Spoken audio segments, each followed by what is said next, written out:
Oui, bonjour. Donc, nous allons commencer notre culte et nous allons commencer par la prière. Nous allons commencer par la prière.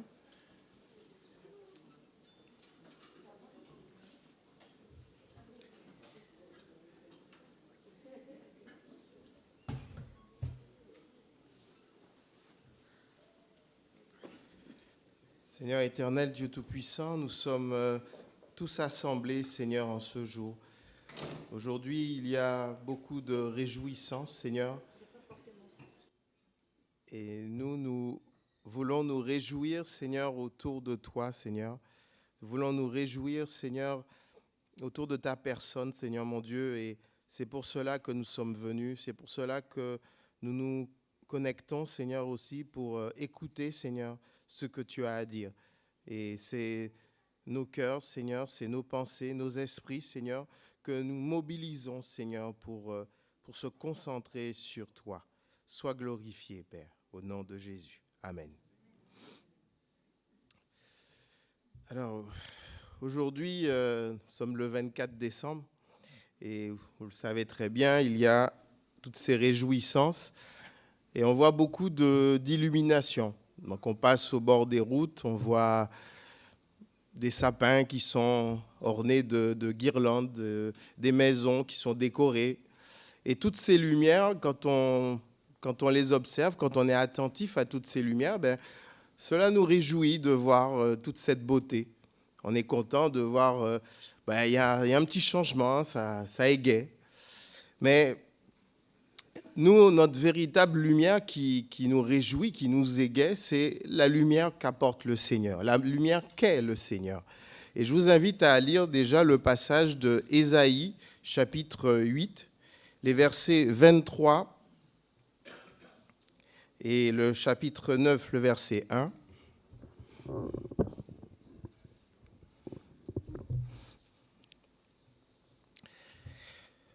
Mais les ténèbres ne régneront pas toujours sur la terre, où il y a maintenant des angoisses.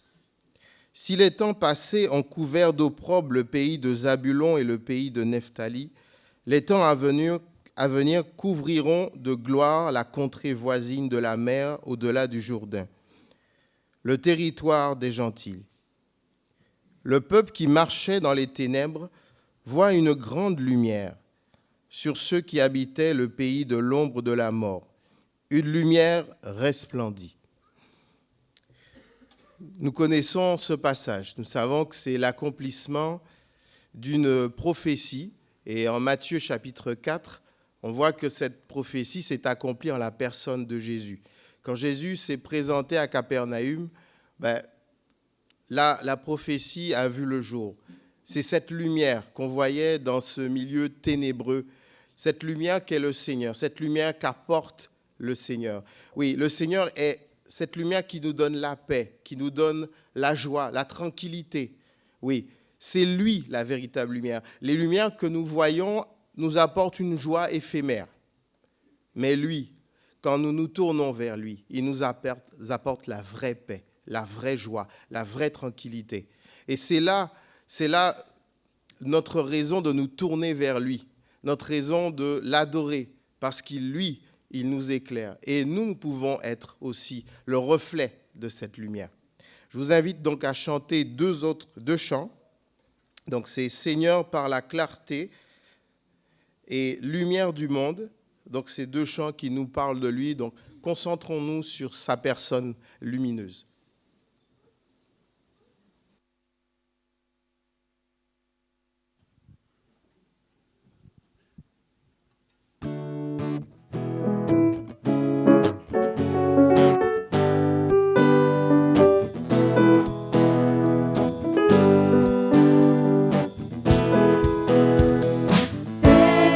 Par la clarté de ton amour, chasse l'obscurité.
Oui, tout en toi est beauté, tout en toi est lumière.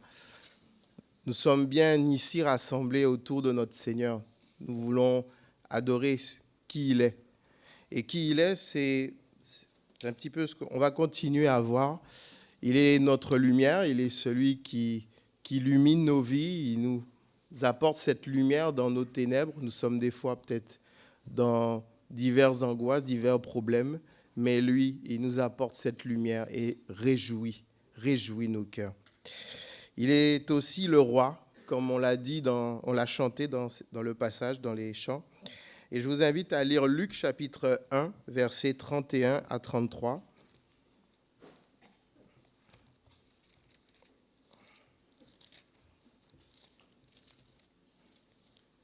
Donc Luc, alors 1, 33.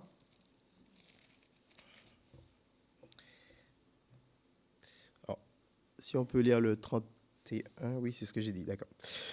Et voici, tu deviendras enceinte, et tu enfanteras un fils, et tu lui donneras le nom de Jésus. Il sera grand, il sera appelé Fils du Très-Haut, et le Seigneur Dieu lui donnera le trône de David son père. Il régnera sur la maison de Jacob éternellement, et son règne n'aura point de fin. Retrouvons ici des qualités du Seigneur. Et pourtant, il est parlé de quoi? De sa naissance, de sa venue ici sur cette terre, de cette première venue. Et il n'est pas fait... Alors, dans toute la parole de Dieu, il n'est guère donné de détails sur l'enfance du Seigneur Jésus. Mais par contre, il est beaucoup dit, c'est sa mission, il est beaucoup parlé de sa mission. Qui est-il? Cet enfant, on n'a pas regardé un petit bébé, oh qu'il est mignon, qu'il est joli, non, c'est pas dit. Mais, certainement, mais il est surtout parlé de sa mission, de qui il est. Il est grand, il est fils du Très-Haut, il est Seigneur, et le trône lui revient. Il est parlé de lui comme le roi, le futur roi. Il est parlé de lui comme Jésus. Son nom, c'est Jésus, c'est-à-dire sauveur. Donc, il est parlé de lui comme le roi et le sauveur. Et pourtant, c'est un petit enfant dans une crèche. Humblement, nous l'avons chanté, il est venu humblement sur cette terre. Une étable, des animaux, tout simplement. Il n'est pas venu dans un palais royal, il est venu humblement. Donc, tout ça donne une vision de notre Seigneur d'être bébé. On ne voit pas le bébé, mais on voit la personne qu'il va devenir. Donc, je vous invite aussi à chanter 2 autres chants qui parlent de sa royauté, de sa majesté et qu'il est venu.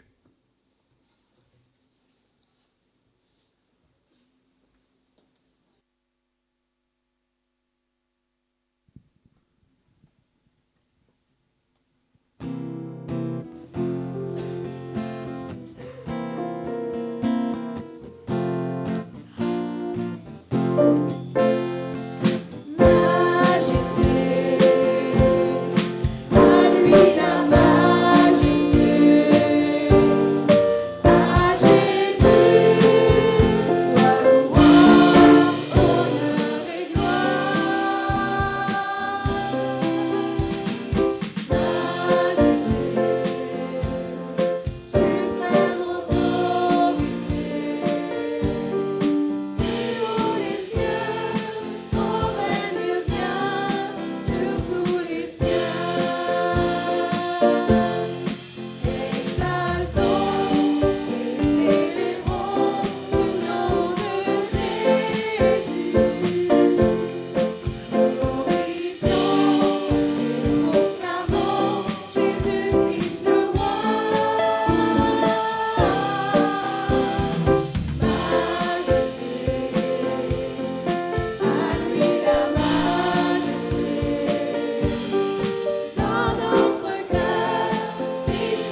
notre roi et notre serviteur. Il est notre roi, il est notre serviteur. Nous l'avons rappelé, il est venu pour donner sa vie.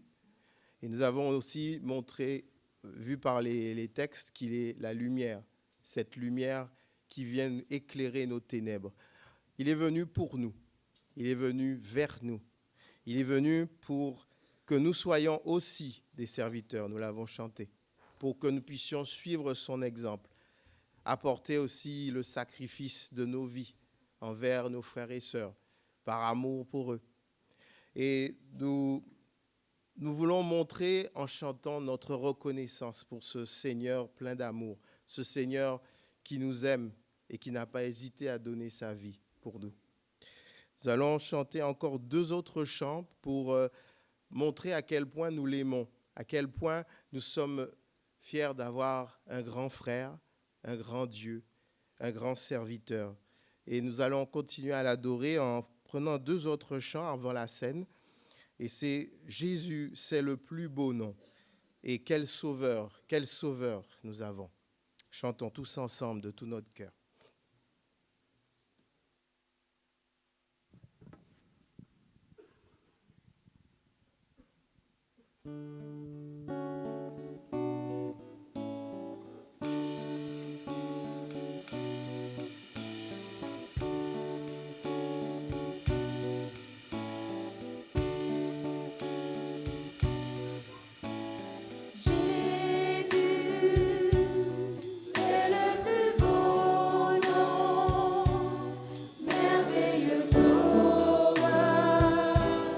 Seigneur de gloire.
Nous avons dit au début, il est notre lumière. Ensuite, nous avons parlé du roi serviteur. Et nous avons aussi dit qu'il est Emmanuel, Dieu avec nous. Ce rapprochement, il s'est encore plus rapproché de nous en mourant sur la croix. Attaché à la croix, il a donné sa vie. Et là, plus d'amour que ça, il n'y en a pas. Il a donné sa vie pour nous. La condamnation qui devait tomber sur chacun d'entre nous est tombée sur lui. Nous allons nous rappeler de ce qui s'est passé. Nous allons nous rappeler de ce que nous avons lu, comme si nous y étions, parce que par la foi, nous y croyons. Nous croyons qu'il est mort pour nous, qu'il a souffert pour nous à la croix. Et pendant que nous nous en rappelons, et avec les symboles que nous aurons en face de nous, nous pourrons manger et boire en nous rappelant que c'est son corps et en nous rappelant que c'est son sang. J'invite donc les personnes que j'ai désignées pour la distribution à venir et toutes les personnes qui vivent dans la marche avec le Seigneur, qui ne vivent pas, bien entendu, dans le péché. Je vous demande de se lever pour montrer que vous désirez prendre le pain et le vin.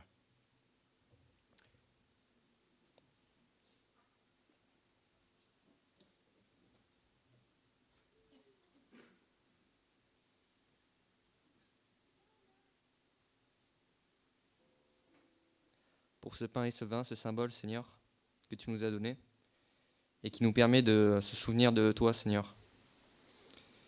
Merci, Seigneur, pour ce sacrifice à la croix, Seigneur, que nous ne méritons pas, Seigneur.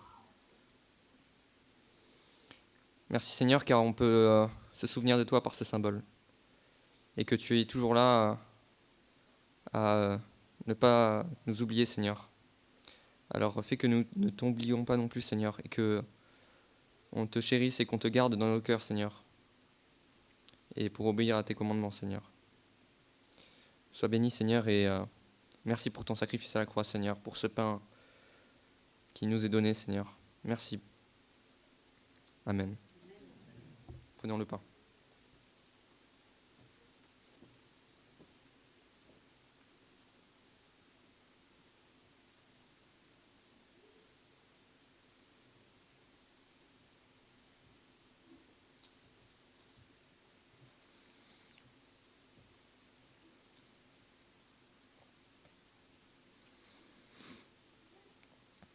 Seigneur, oh Dieu, merci pour ces périodes de fin d'année, ces périodes de fête. Ces périodes, Seigneur, où nous allons manger. Mais Seigneur, la plupart mangent, se remplissent le ventre, mais ont le cœur vide et n'ont pas la paix avec toi.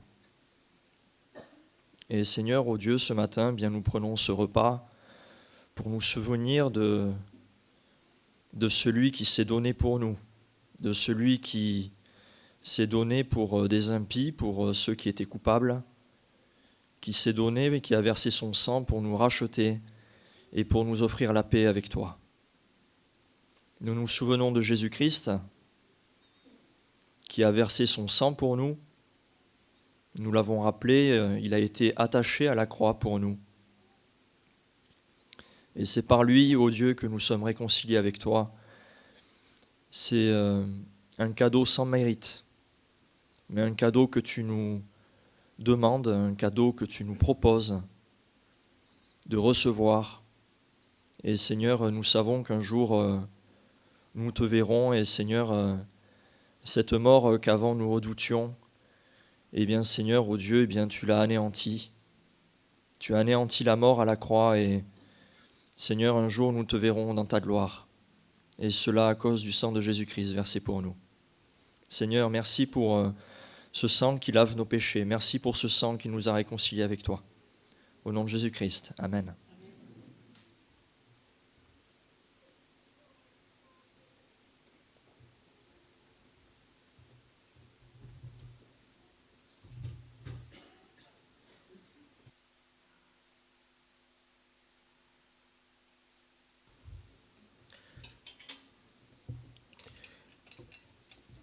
nous- pendant que nos frères rassemblent les coupelles, alors, juste une chose, ne mettez pas les coupelles les unes dans les autres, des recommandations qu'on nous a données. Alors, juste, donc nous avons vu que le Seigneur, c'est la lumière, c'est le serviteur, c'est le roi, c'est aussi celui qui est attaché à la croix pour nous. Et il est Dieu avec nous. Et nous sommes aussi rassemblés pour entendre ce qu'il a à dire parce qu'il est Dieu avec nous. Et à travers son serviteur, il va nous parler. Donc Dieu bénisse son serviteur Stéphane qui va nous dire ce que le Seigneur a mis sur son cœur.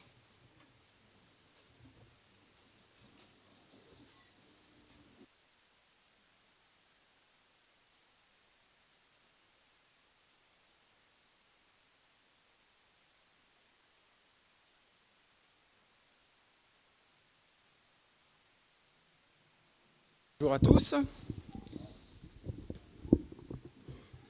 Toujours un privilège, une grâce, une responsabilité d'apporter la parole de Dieu.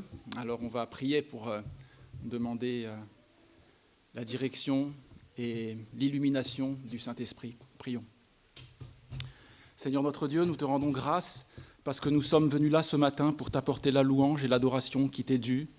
Merci Seigneur pour ces cantiques spirituels que nous avons chantés. Reçois tout cela Seigneur comme une offrande de bonne odeur. Qui plus est, cela nous édifie nous-mêmes et nous te rendons grâce. Merci Seigneur d'ouvrir nos cœurs maintenant à ta parole. Merci Seigneur pour ces temps de nativité. Et nous te prions Seigneur que ce matin tu encourages, fortifies, consoles ton peuple. Et que ce matin, s'il y a quelqu'un qui est dans cette salle, toujours sans assurance, sans espérance et sans Dieu dans le monde, eh bien qu'aujourd'hui Seigneur puisse être un jour de salut. Au nom et pour la gloire de Jésus-Christ. Amen. C'est quand même rare de prêcher un dimanche matin du 24 décembre. On a la tradition de faire le réveillon ce jour-là. Alors c'était difficile pour moi de me départir d'un message sur la thématique de Noël. Donc on va encore s'entretenir au sujet de Noël. Et le titre de ce message, c'est « Le grand paradoxe ». Le grand paradoxe, parce que quand on lit les textes de Noël, on va en lire 2 pour commencer, et je les mettrai en parallèle par la suite avec un texte de Romains 8. Mais on se rend compte que c'est quand même paradoxal, ce qui nous est promis à Noël et ce que l'on vit aujourd'hui dans le monde. Donc on va prendre 2 textes là pour commencer, résolument optimistes sur Noël. Luc chapitre 2, un des textes fondamentaux de cette période de Noël, Luc chapitre 2, versets 10 à 14. Voilà, donc les bergers qui sont là, qui sont réunis, et puis qui craignent des choses extraordinaires qu'ils sont en train de voir. Mais l'ange leur dit, « Ne craignez point ». Et j'insiste sur toutes les bonnes nouvelles, les bonnes choses qui sont là. « Ne craignez point, car je vous annonce une bonne nouvelle qui sera pour tout le peuple le sujet d'une grande joie. C'est qu'aujourd'hui, dans la ville de David, il vous est né un sauveur, qui est le Christ, le Seigneur. Et voici à quel signe vous le reconnaîtrez. Vous trouverez un enfant emmailloté et couché dans une crèche. » Et soudain, il se joignit à l'ange une multitude de l'armée céleste, louant Dieu et disant « Gloire à Dieu dans les lieux très hauts et paix sur la terre parmi les hommes qui l'agréent. » Waouh, une explosion de bonnes nouvelles, tout va bien, tout est merveilleux, tout va bien dans le meilleur des mondes. Et puis si on continue un petit peu plus loin dans ce même chapitre, il y avait cet homme pieux, Siméon, ça a été lu aussi la semaine dernière, Luc chapitre 2, versets 28 à 32. Il attendait le Messie, le Sauveur d'Israël. Et nous lisons Siméon, donc, reçu ce petit enfant, Jésus, dans ses bras. Il bénit Dieu et dit « Maintenant, Seigneur, tu laisses ton serviteur s'en aller en paix, selon ta parole, car mes yeux ont vu ton salut, salut que tu as préparé devant tous les peuples, lumière pour éclairer les nations et gloire d'Israël, ton peuple. » Alors, à la première lecture comme ça de ces textes, si on les lit comme ça en les survolant, on se dit, comme je vous le disais, mais tout est merveilleux, tout est parfait, tout va bien dans le meilleur des mondes. Ne craignez rien, donc on n'a plus à vivre dans la peur. Je ne sais pas si ça vous arrive des fois de vous réveiller le matin et de vous dire il faudrait peut-être que j'arrête de vivre dans la peur, de tout le temps anticiper, imaginer le pire. Et voilà, avec Noël, c'est réglé. Ne craignez rien. C'est terminé. C'est résolu. Alors le peuple est dans une grande joie. Le salut du monde est arrivé pour toutes les nations. La paix est sur la terre. La lumière, enfin, la lumière est là. Fini l'obscurantisme et les idéologies mortifères. Le terrorisme a disparu. Tout va bien. Gloire pour la nation d'Israël. Tout est parfait. À Noël, on s'en est enfin sorti. Waouh! Quel paradoxe avec ce que nous pouvons observer autour de nous. Moi, j'ai remarqué que je vais beaucoup mieux au Costa Rica parce que je n'ai pas de télé là-bas. Alors, je ne sais pas si c'est les infos, mais quand je suis en France, je vais tout de suite moins bien. Parce qu'il y a un contraste flagrant entre ce qui nous est promis ici et ce que l'on vit aujourd'hui sur la Terre. Il y a un texte qui parle très bien de ça. Alors mon message est découpé en 2 points, parce que c'est un paradoxe. Le premier point, c'est Noël nous dit que tout va bien, mais mon premier point, c'est qu'en réalité, tout va mal. Premier point, tout va mal. Donc ça ne va pas être super, le premier point. Et le deuxième point, c'est le côté paradoxal. En réalité, tout va bien. Donc premier point, tout va mal. Deuxième point, mais en réalité, tout va bien. C'est le paradoxe de Noël. Et donc, on va voir trois sous-points dans ce premier point, tout va mal. On va voir que, en fait, le monde vit une souffrance. Et en fait, tout souffre. On va voir que la création souffre, le chrétien souffre, et le Saint-Esprit, Dieu, souffre. Et donc, je vous invite à prendre ce texte que je vous avais dit en parallèle, Romains au chapitre 8 et au verset 18. Romains au chapitre 8 et au verset 18.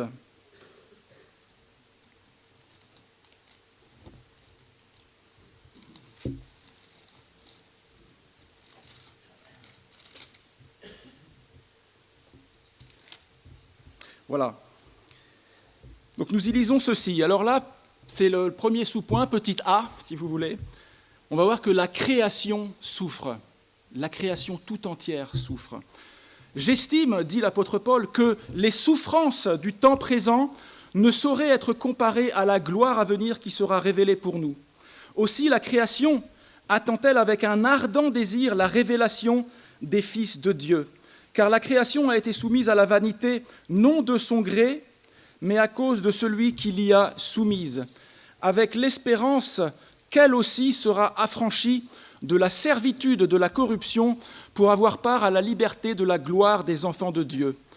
Verset 22, « Or, nous savons que jusqu'à ce jour, la création tout entière soupire et souffre les douleurs de l'enfantement. » Il y a un mot qui est très important ici, c'est le mot « soupirer », fin du verset 22. Parce qu'en fait, on va le retrouver 3 fois, pour la création, pour nous, les chrétiens, et pour le Saint-Esprit. Soupirer. Et en fait, c'est un mot grec qui est sténazo. Et donc sténazo, ça veut dire littéralement, ça veut dire soupirer, mais ça veut dire gémir, souffrir. Dans la Septante, c'est le même mot qui est utilisé pour dire que Dieu a vu son peuple Israël en esclavage en Égypte et il a entendu les gémissements, sténazo de son peuple Israël. C'est vraiment la notion de gémissement, de souffrance. Et donc la création souffre, nous dit le texte, elle gémit. Et c'est vrai que quand on observe autour de nous, on ne voit pas sur la surface de la terre une grande joie. Ce n'est pas particulièrement ce qui caractérise la terre actuellement. Au contraire, on voit dans le monde toujours beaucoup de misère. Il suffit de voyager un petit peu et on voit beaucoup de misère, même dans les pays dits riches. On constate beaucoup de misère sociale à mesure que les riches deviennent de plus en plus riches et les pauvres de plus en plus pauvres, à mesure que les fractures sociales se creusent. Et puis surtout dans ces pays dits riches, on y constate beaucoup de misère morale, d'absence de sens, de désespoir et de dépression. Et puis on observe autour de nous et on ne constate pas de paix sur la terre. Alors c'est vrai que nos médias, ils font la lumière sur 2 conflits principalement aujourd'hui sur la surface de la terre, mais il y aurait actuellement une 50aine de conflits comme cela ouverts et armés, plus qu'il n'y en ait jamais eu en même temps. Beaucoup de violence, beaucoup d'insécurité, beaucoup de viols, les viols comme armes de guerre. On l'a vu récemment avec le pogrom du 7 octobre. Je pense aussi à la République démocratique du Congo. Priez pour ce pays d'ailleurs qui est en train de voter actuellement, où les viols et les supplices commis contre les femmes ont été utilisés comme une arme de guerre. Et puis on voit actuellement la course des nations à l'armement et au surarmement. Ça, c'est aujourd'hui. La course des nations au surarmement. Tout le monde est en train de se surarmer. Et on se demande, mais où est-ce qu'on va ? Où est-ce qu'on va ? Alors si on est un petit peu eschatologue, si on aime bien la doctrine de la fin des temps, on voit bien où est-ce qu'on va. On voit bien où est-ce qu'on va. On observe et on voit plutôt que la lumière, c'est l'obscurantisme et comme je vous le disais un peu plus tôt, les idéologies mortifères qui progressent, militent, revendiquent et gagnent du terrain petit à petit dans bien des parties du monde. La création souffre, oui, frères et sœurs. Quand on médite sur les 7 trompettes de l'Apocalypse, on réalise que l'Apocalypse sera en grande partie écologique. Peut-être ça vous surprend, mais voyez plutôt, 1/3 des espèces sous-marines commenceront par disparaître, nous dit la Bible. Et pour beaucoup d'experts, j'avais fait quelques études sur ce sujet, pour beaucoup d'experts, c'est déjà le cas en fait, c'est déjà acté. Il y a déjà 1/3, et c'est marrant parce que c'est le chiffre même qui était cité, il y a déjà 1/3 des espèces sous-marines qui ont disparu, du fait de la surpêche, du fait de la pollution. Vous êtes au courant qu'il y a ce 7e continent là, de plastique, et puis...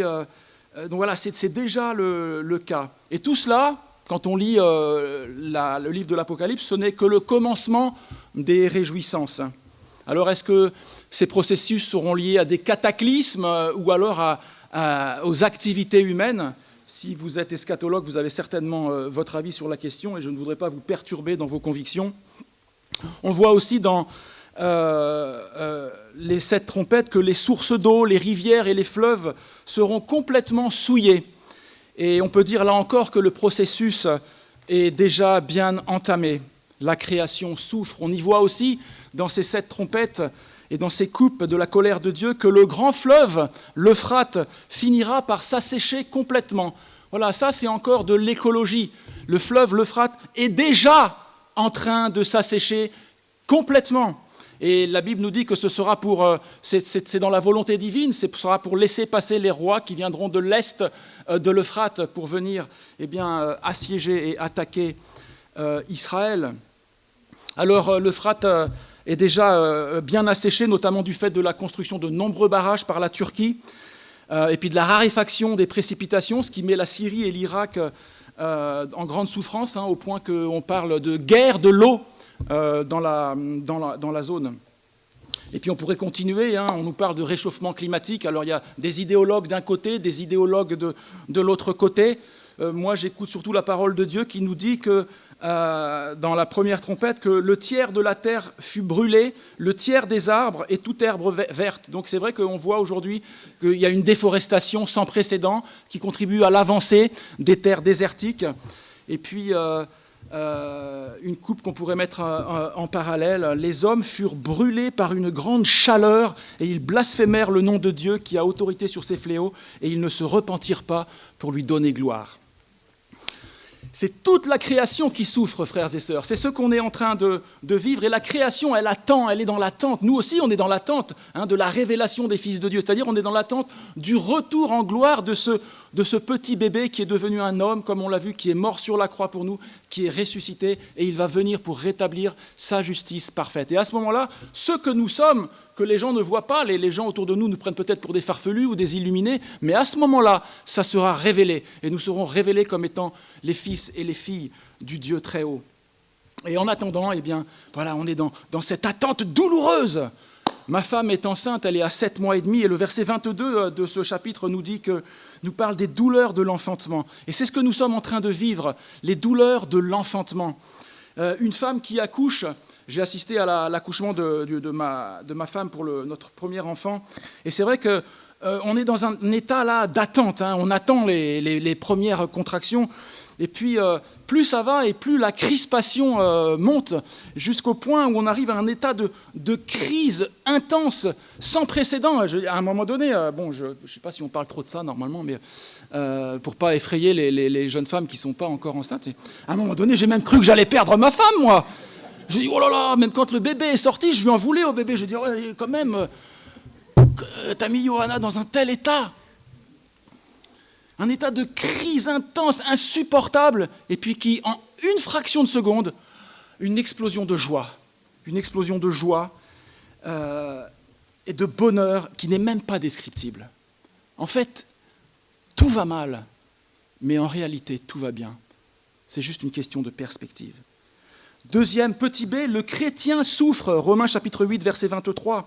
Et ce n'est pas elle seulement, donc la création, mais nous aussi, qui avons les prémices de l'esprit, nous soupirons en nous-mêmes, stenazo, nous les chrétiens, nous soupirons, nous gémissons, nous souffrons en nous-mêmes, en attendant l'adoption, la rédemption de notre corps, car c'est en espérance que nous sommes sauvés. Or, l'espérance qu'on voit n'est plus espérance. Ce qu'on voit, peut-on l'espérer encore ?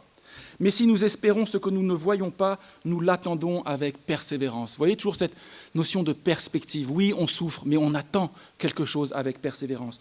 Oui, nous gémissons dans cette, on l'avait vu déjà, dans cette tente, ce corps qui est comparé à une tente corruptible, qui lutte contre la maladie, qui lutte contre l'affaiblissement de son corps. On lutte aussi et on souffre, on gémit de voir les nôtres souffrir.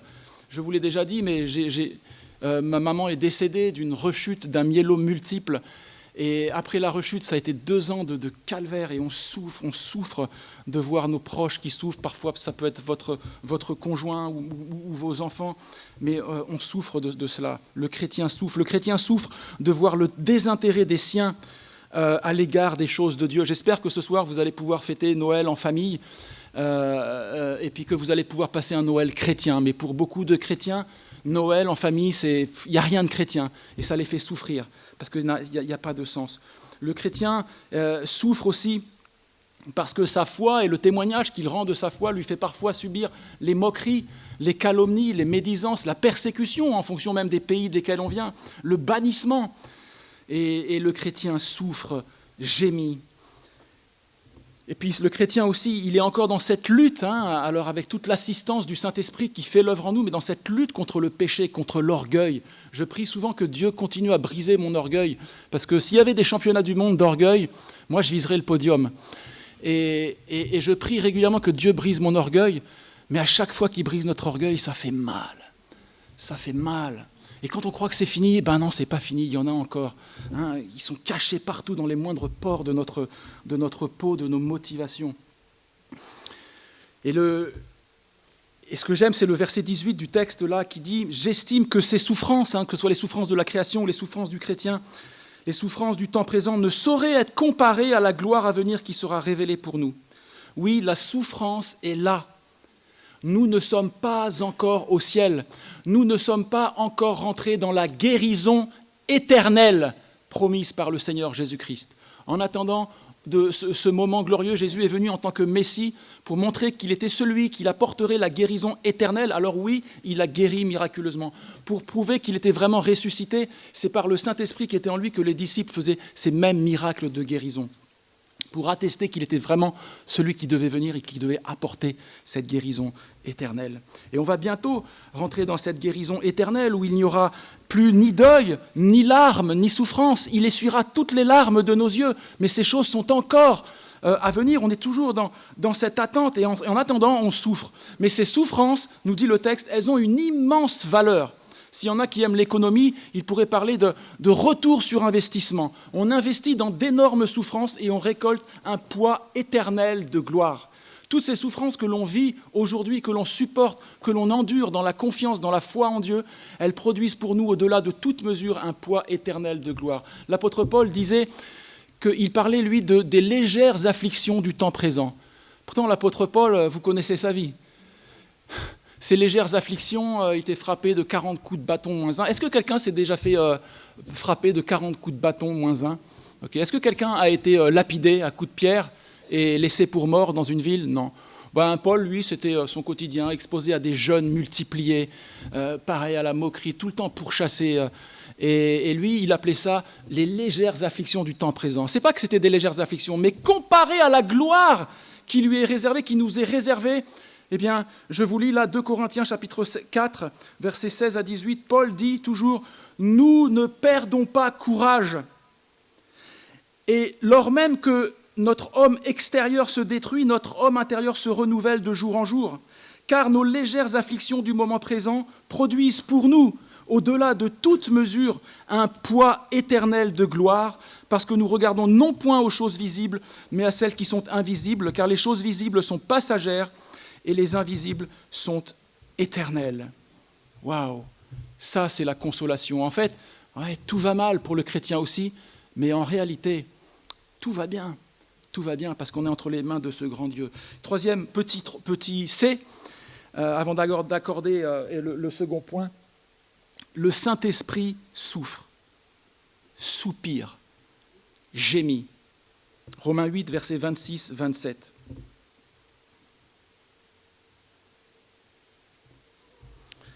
De même aussi, l'Esprit, le Saint-Esprit, donc, nous aide dans notre faiblesse, car nous ne savons pas ce qu'il convient de demander dans nos prières.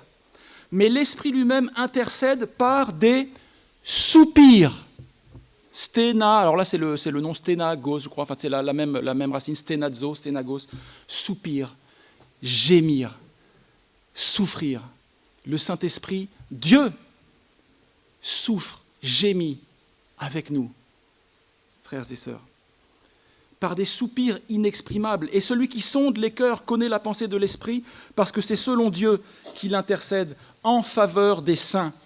Le Saint-Esprit, Dieu, souffre et gémit pour nous, pour vous. Vous connaissez le prophète Jérémie, il est appelé le prophète qui pleurait, le prophète en larmes. Et c'est vrai que et Jérémie, il était quoi ? Il était porte-parole de Dieu. Porte-parole de la volonté de Dieu, du message de Dieu, mais aussi des émotions de Dieu. Et Jérémie, mu par la volonté de Dieu, pleure. Et Dieu pleure avec nous. Le Saint-Esprit pleure avec nous. Je lis quelques versets de Jérémie en 14 et verset 17. « Dis-leur cette parole ». Donc Dieu, il parle là à son peuple, en l'occurrence la nation d'Israël, mais on peut se l'appliquer aussi à l'Église aujourd'hui, au peuple de Dieu. Dis-leur cette parole, les larmes coulent de mes yeux nuit et jour, et elles ne s'arrêtent pas, car la Vierge, fille de mon peuple, a été frappée d'un grand coup, d'une plaie très douloureuse. Le peuple de Dieu souffre aujourd'hui, que ce soit l'Église, que ce soit la nation d'Israël, et Dieu pleure. Jérémie chapitre 9, verset 1, « Oh, si ma tête était remplie d'eau, si mes yeux étaient une source de larmes, je pleurerais jour et nuit les morts de la fille de mon peuple. » Jésus dira à Saul de Tarse, quand Saul, vous savez, persécuté, pourchassé, voulait faire souffrir et martyriser les chrétiens, et puis Jésus se révèle à lui dans cette grande lumière, et Saul tombe par terre et mange la poussière, et il lui dit « Qui es-tu, Seigneur ?» Et Jésus de lui répondre « Je suis Jésus que tu persécutes. » Et pourtant, lui, il persécutait les chrétiens, mais quand on persécute le peuple de Dieu, on persécute Jésus. Et quand le peuple de Dieu souffre, Jésus souffre. Quand le peuple de Dieu pleure, Jésus pleure. Oui, l'Église souffre, l'Église gémit, L'Église est en prison. Allez voir au Pakistan, allez voir dans bien des pays l'état de l'Église. L'Église a faim, l'Église, le peuple de Dieu, a soif. Et Dieu gémit, Dieu soupire, Dieu pleure, Dieu souffre. Dieu pleure quand son peuple souffre. Qu'est-ce qui me permet de dire que Dieu pleure? Peut-être que Dieu pleure. Peut-être ça vous étonne de dire, mais d'où il sort que Dieu pleure? On l'avait vu lors de l'incarnation de Dieu, quand Dieu s'est manifesté en chair en la personne de Jésus-Christ, à la mort de Lazare, son bien-aimé ami, Jésus pleurait à cause, entre autres, des deuils et de la souffrance que traversent les siens ici-bas. Jésus pleurait aussi sur Jérusalem, la nation d'Israël, là, à ce moment-là, en Luc, au chapitre 19 et au verset 41. Là, il ne s'adresse pas à ses disciples, à ceux qui ont cru en lui, il s'adresse à la nation d'Israël. Luc 19, 41, comme il approchait de la ville, Jésus, en la voyant, pleura sur elle et dit, si toi aussi, au moins en ce jour qui t'est donné, tu connaissais les choses qui appartiennent à ta paix. Mais maintenant, elles sont cachées à tes yeux. Il viendra sur toi des jours où tes ennemis t'environneront de tranchées, t'enfermeront et te serreront de toutes parts. Ils te détruiront, toi et tes enfants au milieu de toi. Ils ne laisseront pas en toi pierre sur pierre, parce que tu n'as pas connu le temps où tu as été visité. Noël nous promettait, la nativité nous promettait gloire d'Israël. Aujourd'hui, au lieu de voir la gloire d'Israël, je parle d'Israël en tant que nation, on voit plutôt l'opprobre d'Israël, qui, après avoir connu quasiment 2000 ans d'exil, doit encore, à chaque génération, mener une guerre existentielle, puisque à chaque génération, quelqu'un se lève sur la surface de la terre avec cette idée qu'il croit fantastique. Tiens, si on exterminait la nation d'Israël, tiens, si on rayait Israël de la surface de la terre. Gloire d'Israël, nous promettait la nativité, quand le 7 octobre dernier s'est passé le plus abject pogrom depuis la Shoah, avec en prime, encore une fois, les viols innommables, et je vous épargne les détails, vous les connaissez, commis comme des actes de guerre. Et c'est dans ce contexte-là de souffrance, lorsque le croyant est troublé, abattu, au point de ne même plus savoir quoi prier. Des fois, je suis en train de prier et je me dis, mais qu'est-ce que je peux demander, Seigneur? Qu'est-ce que je peux faire? Que te prier? Puisque en plus, je vois en plus que ces choses, tu nous les as annoncées d'avance, elles doivent s'accomplir. Et parfois, on ne sait plus quoi prier, mais Dieu, par le Saint-Esprit, prie avec nous, parce qu'il est compatissant. Il pleure pour son peuple, il pleure pour nous, frères et sœurs, comme le faisait Jésus lors de son incarnation. Vous savez que Jésus priait en pleurant. Si vous ne le saviez pas, eh bien, j'en apporte la preuve maintenant en vous lisant Hébreux au chapitre 5 et au verset 7. C'est lui qui, Jésus, donc dans les jours de sa chair, ayant présenté avec de grands cris et avec larmes des prières et des supplications à celui qui pouvait le sauver de la mort, et il a été exaucé à cause de sa piété. Waouh! On a vu la première chose, le monde est en souffrance. La création souffre, le chrétien souffre, le peuple de Dieu souffre. Et Dieu est en souffrance. Et mon deuxième point, et c'est ça tout le paradoxe, c'est qu'on a l'impression que tout va mal, mais en réalité, tout va bien. Tout est parfaitement sous contrôle. Et je vous invite à lire Romains 8, verset 28.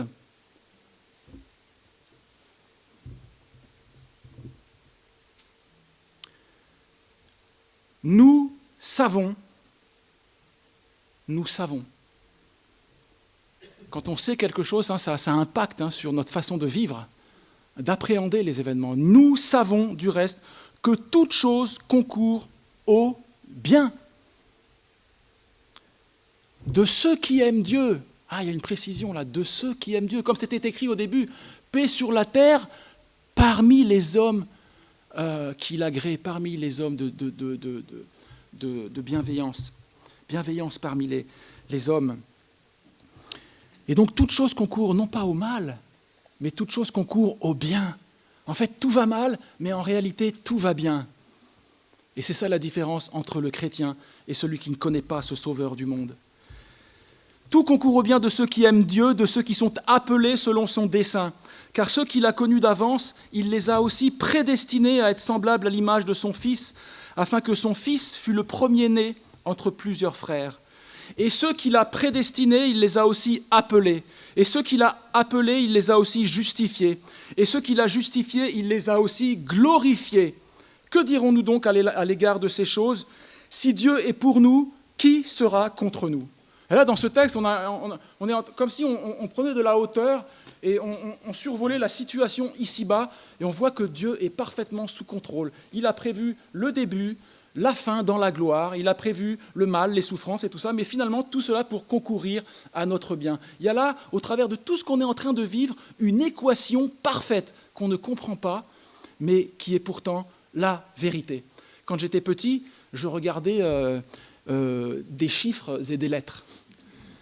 Ah, je vois que quelques-uns ont regardé aussi. Donc des chiffres et des lettres. Alors moi, je n'étais pas trop un matheux. Je ne le suis toujours pas trop d'ailleurs. Mais donc j'aimais bien le français, etc. Et j'étais toujours émerveillé quand il y avait les chiffres. Je ne me souviens plus exactement. Il sortait une série de chiffres et de nombres. Donc voilà, il y avait 7, 2, 12, 24, 18, 34. OK, donc une série de nombres et de chiffres comme ça. Et puis après, il sortait un nombre. Alors là, on va dire, tiens, un nombre au hasard, 777. Perfection, tout va bien. Et avec cette série de chiffres-là, il devait trouver 777. Alors j'étais là, je ne comprenais rien. Comment c'est pas possible.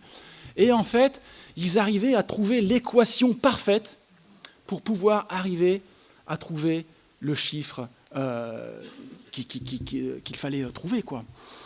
Et alors ils étaient là, puis il fallait additionner, multiplier, soustraire, diviser. Moi, j'avais la tête qui chauffait. Et pourtant, il y avait cette équation parfaite qui faisait qu'on arrivait à la gloire des chiffres et des lettres. Et bien, c'est exactement la même chose qui se passe. Au travers de tout ce qui est en train de se passer, il y a un début, il y a une fin dans la gloire, et là, il y a une équation parfaite. Dieu est au contrôle et il est en train de réaliser cette équation. Oui, parfois, il ajoute dans nos vies. Parfois, il multiplie. Parfois, on est dans l'abondance, dans la joie, dans l'allégresse. Et puis parfois, eh bien, il divise. Parfois, il faut diviser. Parfois, il faut retrancher. Et on perd des êtres chers. Et on perd la santé. Et on connaît des divisions, on perd des amis. Mais tout cela, c'est pour faire concourir toute chose pour sa gloire et pour notre bien. Dieu est au-dessus de tout, frères et sœurs. Il a tout planifié, orchestré, calculé. C'est l'équation parfaite.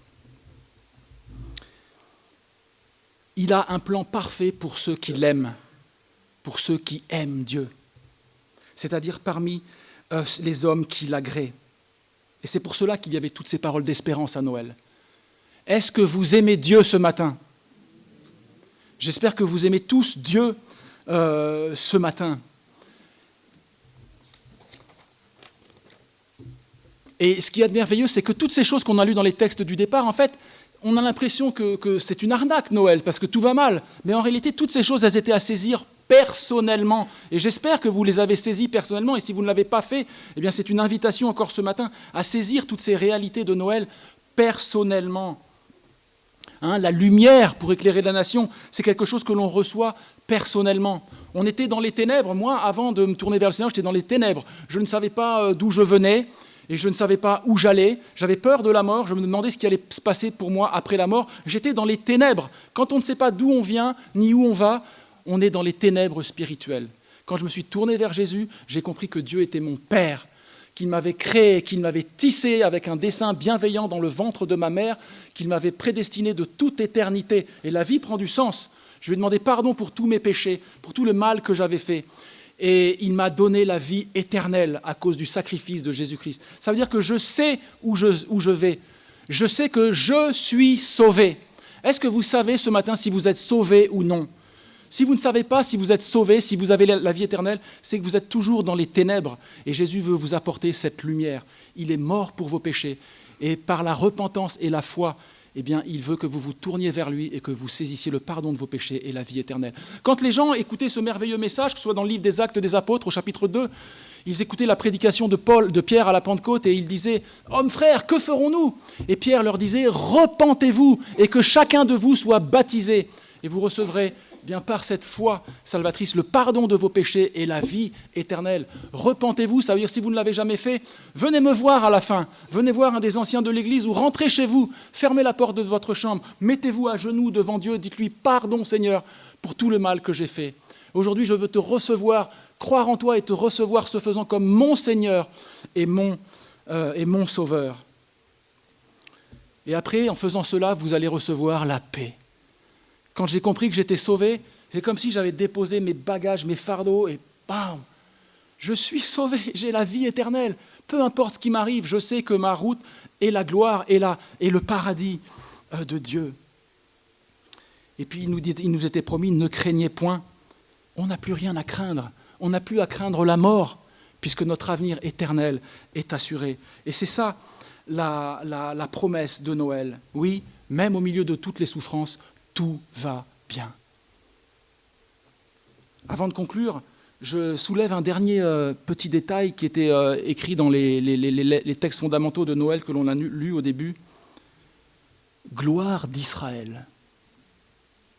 Gloire d'Israël, ton peuple. Eh oui, même si Israël aujourd'hui est plutôt l'opprobre des nations, même si Israël aujourd'hui est en passe d'être abandonné, tôt ou tard, par la totalité des nations, gloire d'Israël, parce que par ce Messie juif qu'était Jésus, le salut de Dieu s'est propagé d'abord parmi les Juifs, par milliers, et puis à toutes les nations, pour donner naissance à ce que Galates au chapitre 6 et au verset 16 appelle l'Israël de Dieu, c'est-à-dire la réunion des Juifs. Vous imaginez tous ces milliers de Juifs qui se sont convertis au début de l'ère de l'Église, ces milliers de Juifs, et qui se sont après répartis un peu partout dans le monde par la diaspora à cause de la persécution. En fait, ils sont entrés dans l'Église.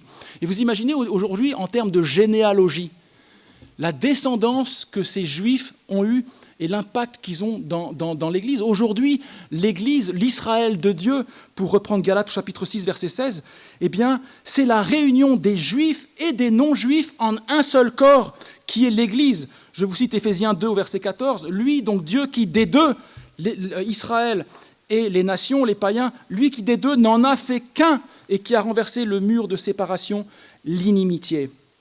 Gloire d'Israël pour cela, parce que Jésus a dit que le salut venait des Juifs. Gloire d'Israël, parce que l'olivier franc, si vous connaissez Romains au chapitre 11, j'espère que vous connaissez Romains au chapitre 11, l'olivier franc, c'est-à-dire la nation d'Israël, s'est vu greffer l'olivier sauvage, les païens, les nations, afin que ceux-ci soient participants à la nature divine et au salut promis. Ça, c'est la gloire d'Israël. Gloire d'Israël parce que même si la nation d'Israël, vous me suivez bien, même si la nation d'Israël a été pour un temps actuellement retranchée de cet olivier pour cause d'incrédulité, nous dit Romains 11, nous subsistons par la foi et nous avons été greffés sur cet olivier sauvage. Et la Bible nous encourage, nous en tant que païens, nation greffée sur l'olivier franc, de ne pas nous glorifier aux dépens de la nation d'Israël, aux dépens de ces branches qui ont été provisoirement ôtées. Si tu te glorifies, Romains 11, 18, si tu te glorifies aux dépens d'Israël, aux dépens des branches donc, qui ont été enlevées, sache que ce n'est pas toi qui porte la racine, mais que c'est la racine qui te porte. Et sache que Dieu est puissant pour les greffer à nouveau. Et que si leur mise à l'écart a été la réintégration et a été la réconciliation du monde, que sera leur réintégration, sinon le passage de la mort à la vie? Oui, frères et sœurs, lorsque la totalité, toujours Romains au chapitre 11, lorsque la totalité des païens sera entrée dans le salut, eh bien, la nation d'Israël, après de terribles épreuves, sur un reste, selon l'élection de la grâce sur un reste de cette nation d'Israël, Dieu étendra un esprit de grâce et de supplication. Quand, dans un temps futur, Israël, la nation d'Israël, acculée par toutes les nations, même s'ils se battront comme des lions, eh bien, ils ne pourront plus, épuisés, qu'ils sauront se fier à leur puissance militaire, à Tsahal, ou bien à leurs alliés occidentaux, mais ils crieront à Dieu en ce temps-là. Et je vous cite Zacharie chapitre 12, versets 8 à 10. « En ce jour-là, l'Éternel protégera les habitants de Jérusalem, et le faible parmi eux sera en ce jour comme David. La maison de David sera comme Dieu, comme l'ange de l'Éternel devant eux. En ce jour-là, je m'efforcerai de détruire toutes les nations qui viendront contre Jérusalem. Alors, je répandrai sur la maison de David et sur les habitants de Jérusalem un esprit de grâce et de supplication, et ils tourneront les regards vers moi, celui qu'ils ont percé. Ils pleureront sur lui comme on pleure sur un fils unique. Ils pleureront amèrement sur lui comme on pleure sur un premier-né. Waouh, c'est tellement extraordinaire de voir que toutes ces promesses sont là, elles sont sous nos yeux, elles sont en train de s'accomplir. Et en fait, tout va mal, mais en réalité, tout va bien. Patience, frères et sœurs, nous sommes dans les douleurs de l'enfantement du Messie. Et je voudrais conclure maintenant avec un poème. C'est ma conclusion. Et puis après, on chantera un dernier chant. Alors ce poème, j'ai l'impression que c'est quelqu'un qui il s'est fait un peu la même réflexion. Il s'est dit, c'est l'arnaque, Noël. On nous promet que tout va bien et en fait, tout va mal. Et puis il est là dans ce cheminement spirituel.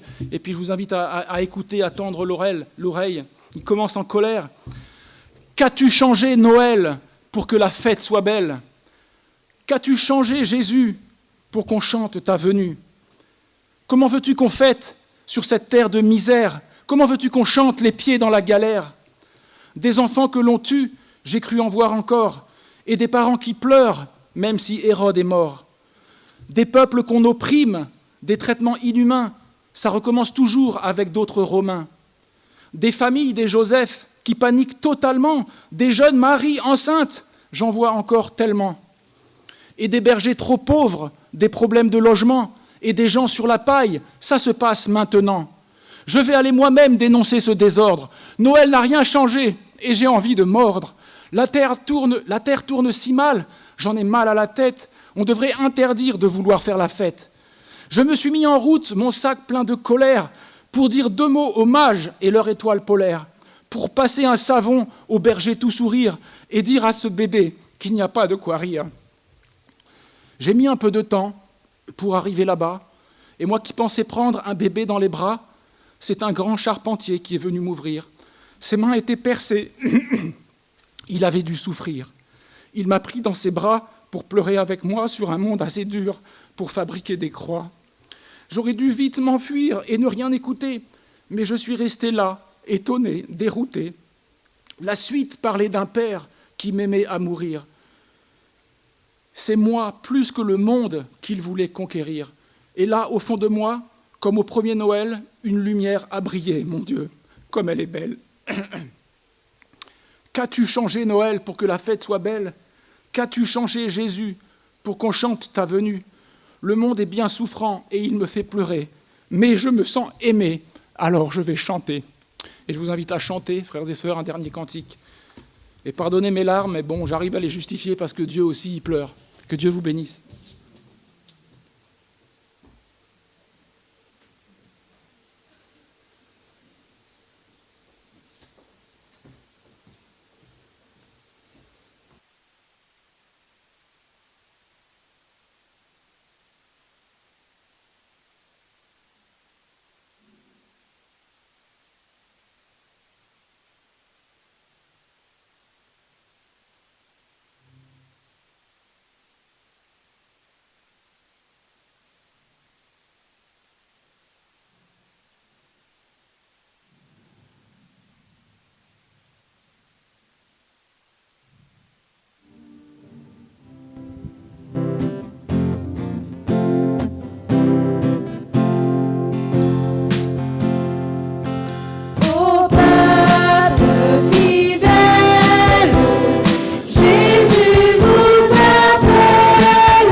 Vous sentez bien? On a des raisons de se réjouir. Hein? Nous sommes prédestinés. Nous sommes des enfants de Dieu. Stéphane nous l'a rappelé, hein? Il y a de la lumière dans ces ténèbres. Il y a un espoir. Nous ne sommes pas sans espoir, sans appui, sans secours, malgré tout ce que l'on vit.